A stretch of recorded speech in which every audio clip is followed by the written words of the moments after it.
یہ میرے بچڑا بہت شریف ہے، پریشان نہیں کرے گا آپ کو، ہم تعریفیں کرتے ہیں، لیکن کبھی یہ نہیں سوچا کہ یہ مالک کا اتنا فرما بردار ہے، میرا بھی تو کوئی مالک ہے، میں نے بھی اس کا مطیع اور فرما بردار بننا ہے۔ آگے اللہ تعالیٰ نے فرمایا لعلکم تشکرون، تاکہ تم شکر ادا کرو۔ شکر کا معنی یہ ہے اللہ کی عبادت بجا لاؤ۔ آخر میں اللہ تعالیٰ نے قربانی کا مقصد بیان کیا، قربانی کیوں کی جاتی ہے؟ چونکہ جنت میں جانے کے لیے توحید کے بعد سب سے بڑی ڈگری تقوی ہے۔ توحید کے بعد جنت میں جانے کے لیے سب سے بڑی ڈگری تقوی، اور جنت اللہ نے تیار ہی متقین کے لیے کی، اعدت للمتقین، متقین کے لیے جنت تیار کی گئی ہے۔ تو اللہ فرماتے لن ینال اللہ لحومها، ان قربانیوں کا گوشت اللہ تک نہیں پہنچتا، ولا دماؤها، ان کا خون بھی اللہ تک نہیں پہنچتا۔ ہم دیکھتے ہیں، ہم ذبح کرتے ہیں، خون زمین پہ بہہ جاتا ہے اور گوشت کسائی بنا کے آپ کو پیش کر دیتا ہے، کیا پہنچتا ہے؟ مقصد کیا؟ وَلَكِنْ يَنَالُهُ التَّقْوَى مِنْكُمْ، ان قربانی کرنے سے تمہاری طرف سے اللہ کو تقویٰ پہنچتا ہے، اللہ کو تقویٰ پہنچتا ہے۔ تمہارے دلوں میں کیا کیفیت ہے، تمہارا جذبہ دل کیا ہے؟ اگر تمہارا جذبہ دل وہی ہے جس جذبے کے ساتھ حابیل نے قربانی کی تھی تو تمہاری قربانی قبول ہے۔ تمہارا جذبہ دل وہ ہے جس جذبے کے ساتھ جناب ابراہیم نے اپنے بیٹے اسماعیل کی گردن پہ چھری چلائی تھی تو تمہاری قربانی قبول ہے۔ اگر نہ چاہتے ہوئے قربانی کر رہے ہو تو قربانی قبول نہیں ہے۔ دل کی خوشی سے، اللہ کی محبت میں، اللہ کے پیار میں اور خوشی سے اللہ کی رضا کے لیے قربانی کی جائے۔ فرمایا وَلَكِنْ يَنَالُهُ التَّقْوَى مِنْكُمْ، تمہارا تقوی اللہ کو پہنچتا ہے۔ اور یاد رکھیے اللہ کا یہ اصول ہے انما يتقبل الله من المتقین، معاملہ قربانی کا ہو، نماز کا ہو، حج کا ہو، زکوٰۃ کا ہو، صدقہ خیرات کا ہو، زندگی کے کوئی بھی عمل ہو، اس وقت تک قبول نہیں ہے جب تک ہمارے دلوں میں تقوی نہیں ہے۔ آپ نے فرمایا تقوی ہا ہونا، لوگوں تقوی یہاں ہے، وَيُشِيرُ إِلَىٰ صَدْرِ، آپ نے اپنے سینے کی طرف اشارہ کیا، لوگوں تقوی یہاں ہے سینے میں۔ اور یہ بات ذہن میں رکھیے، آپ کہتے ہیں نا جو برتن کے اندر ہوتا ہے وہی باہر آتا ہے، جو برتن کے اندر ہوتا ہے وہی باہر آتا ہے، جو دل میں ہوگا وہی باہر آئے گا۔ حابیل نے بھی قربانی کی، قابیل نے بھی قربانی کی۔ مفسرین نے لکھا حابیل نے ایک موٹا تازہ دمبا لے کے قربانی کے لیے پیش کیا، اور قابیل نے ردی قسم کا غلہ لے کے قربانی کے لیے پیش کیا۔ جو اندر تھا اس کے دل میں صفائی تھی، اللہ کا ڈر تھا، اس نے موٹا تازہ دمبا پیش کیا۔ اس کے دل میں کھوٹ تھا، اس نے ردی مال پیش کیا۔ ایک کی قربانی قبول ہوئی، دوسرے کی قبول نہ ہوئی، اللہ تو دلوں کو دیکھتے ہیں۔ وَلَكِنْ يَنْظُرُ إِلَىٰ قُلُوبِكُمْ وَأَعْمَالِكُمْ، اللہ کی نظر تمہارے دلوں پہ ہے، تمہارے اعمال پہ۔ كَذَلِكَ سَخَّرَهَا لَكُمْ، اللہ فرماتے ہیں ہم نے ان جانوروں کو تمہارے لیے مسخر کیا ہے، لِتُكَبِّرُوا اللَّهَ عَلَىٰ مَا هَدَاكُمْ، تاکہ تم جس طرح اللہ نے تمہیں طریقہ بتایا ہے اس طرح ان جانوروں کو لٹا کے اللہ کا نام لو۔ بسم اللہ واللہ اکبر، ان کو لٹاؤ اور اللہ کا نام لو، اللہ کا نام لے کے ان کو ذبح کرو۔ وَبَشِّرِ الْمُحْسِنِينَ، اور جو محسن ہیں، نیکی کرنے والے ہیں، مخلص لوگ ہیں، عاجزی اختیار کرنے والے لوگ ہیں، ایسے لوگوں کو خوشخبری سنا دو۔ یہ قرآن مجید سورہ حج ہے، اور آیت نمبر 34 سے لے کے آیت نمبر 37 تک میں نے ان آیات کا ترجمہ اور تفسیر آپ کے سامنے بہت ہی مختصر پیش کیا ہے۔ تو میرا خیال آپ کو کافی ایسی باتیں سمجھ آئی ہوں گی جو شاید آپ نے پہلے نہ سنی ہوں۔ تو یہ قرآن مجید نے جو قربانی کا ذکر کیا میں نے وہ آپ کے سامنے رکھا ہے۔ تو اللہ تعالیٰ سے دعا ہے اللہ تعالیٰ ہمیں یہ نیک عمل کرنے کی توفیق نصیب فرمائے اور ہمارا یہ عمل قبول بھی فرمائے، اور ہمارے اندر یہ جو 5 صفات قربانی کے مسائل کے ضمن میں بیان ہوئے ہیں اللہ تعالیٰ ہمارے عقیدے میں اور عمل میں ان کو شامل کر دے۔ نمبر 1 عقیدہ توحید، اور نمبر 2 اللہ کا ذکر سن کے دلوں کا ڈر جانا، نمبر 3 صبر کرنا، نمبر 4 نماز قائم کرنا، اور نمبر 5 اللہ کے راستے میں خرچ کرنا۔ یہ 5 خوبیاں جو لوگ اپنا لیتے ہیں، ایسے لوگوں کی قربانیاں واقعی قبول ہو رہی ہے، باقی گوشت کا چسکا لے رہے ہیں۔ اس لیے 5 خوبیاں اپنے اندر پیدا کرو۔ اللہ سے دعا ہے اللہ تعالی ہم سے راضی ہو جائے۔ اقول قولی ھذا واستغفر اللہ لی ولکم ولسائر المسلمین والمسلمات۔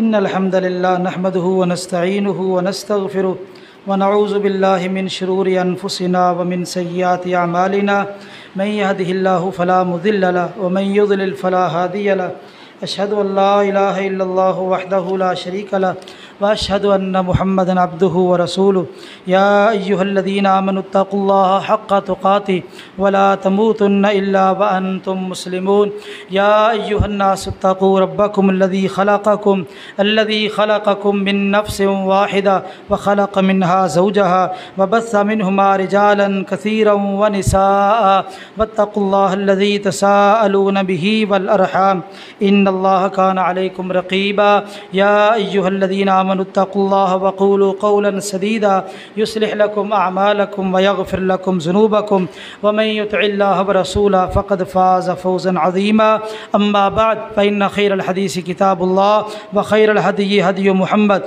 صلی اللہ علیہ وآلہ وسلم وشر الامور محدثاتها وکل محدثۃ بدعۃ وکل بدعۃ ضلالہ وکل ضلالۃ فی النار۔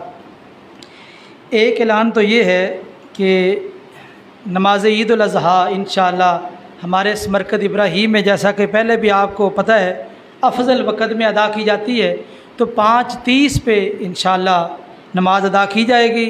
تو جس طرح پہلے بر وقت نماز کھڑی ہو جاتی ہے، انشاءاللہ اس سال بھی سابقہ روایات کے مطابق پورے وقت پہ جماعت کھڑی ہو جائے گی۔ 5:30 پہ تمام احباب سے، ماؤں بہنوں سے درخواست ہے کہ وقت پہ تشریف لائیں۔ ایک سنت کی طرف تھوڑی سی رغبت دلانا چاہتا ہوں۔ نبی کریم صلی اللہ علیہ وسلم کی ویسے تو ساری سنتیں ہی پیاری ہیں، لیکن آپ کی ایک سنت یہ بھی تھی کہ آپ قربانیوں کے اندر بڑا ذوق رکھتے تھے، خود بھی بہت قربانیاں کرتے، ہر سال 2 مینڈے کرتے، اور اسی طرح جب اللہ تعالیٰ نے آپ کو وسعت دی تو آپ قربانیاں تقسیم کرتے تھے، صحابہ کے درمیان، ضرورت مندوں کے درمیان قربانیاں تقسیم بھی کرتے تھے۔ تو ہمارے ہاں لوگ خود 10 قربانیاں کرتے ہیں، 15، لیکن ان کا جی نہیں جاتا کسی غریب کو قربانی دے دے، وہ اپنے گھروں میں باعزت طریقے سے وہ ذبح کرے، چلو وہ بھی خوش ہو جائے۔ تو یہ بھی نبی کریم صلی اللہ علیہ وسلم کی سنتوں میں سے ایک سنت ہے، اس کو بھی زندہ کرنا چاہیے۔ اگر اللہ نے آپ کو وسعت دی ہے، جو ضرورت مند ہے، معاشرے میں کئی ضرورت مند ہے، کئی ایسے ہیں بیچارے پریشان ہیں، عید والے دن فون کرتے ہیں کہ ہمارے گھر تو کسی نے گوشت بھی نہیں بھیجا۔ کتنے ایسے لوگ ہیں جن سے تعلق ہے، بیچارے پریشان ہوتے ہیں۔ اسی طرح مساجد کے جو خادم ہوتے ہیں، عمومی طور پر ان کی تنخواہ تھوڑی ہوتی ہے، تو کوئی حرج نہیں ہے۔ یہ بہت عظیم عمل ہے، اللہ تعالیٰ جس کو مسجد کی خدمت کی توفیق دے، ایسے لوگوں کے ساتھ ضرور، اگر اللہ تعالیٰ نے آپ کو وسعت عطا کی ہے تو ضرور آپ اس سنت کو بھی زندہ کرے۔ تو یہ سنت بھی ماحول کے اندر جو ہے نا تازہ ہونی چاہیے۔ اللہ تعالیٰ سے دعا ہے کہ اللہ تعالیٰ نبی کریم صلی اللہ علیہ وسلم کا صحیح معنوں میں پیروکار بنائے اور آپ کی ہر سنت پہ عمل کرنے کی توفیق بخشے۔ سبحان ربک رب العزت